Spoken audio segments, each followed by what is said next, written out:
કેમ છો મિત્રો? આજે આપણે ધોરણ 7ની પ્રોજેક્ટ પ્રવૃત્તિ બુકનું સોલ્યુશન જોવાનું છે. અહીંયા પ્રોજેક્ટ પ્રવૃત્તિ નંબર 31 સેવાભાવ આપેલી છે. તમારા ફળિયા ગામ કે મહોલ્લામાં વિવિધ સેવાકીય પ્રવૃત્તિઓ કરતા વ્યક્તિઓ તમે જોયા હશે.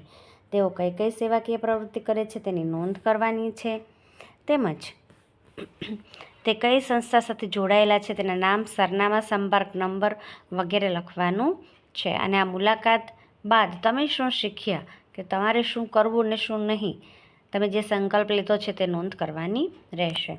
અહીંયા મેં નવજીવન ટ્રસ્ટ, સદભાવના વૃદ્ધાશ્રમ ટ્રસ્ટ અને wild life and nature welfare trust વિશે લખ્યું છે.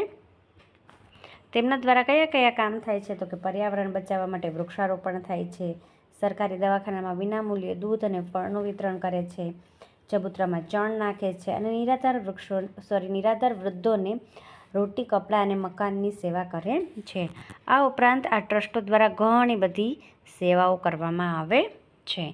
તેમને સારા કાર્ય કરવાની પ્રેરણા કોની પાસેથી મળી? તેમને સારા કાર્ય કરવાની પ્રેરણા તેમના પિતાજી પાસેથી મળી. અન્ય વિશેષ બાબતો લખવાની છે.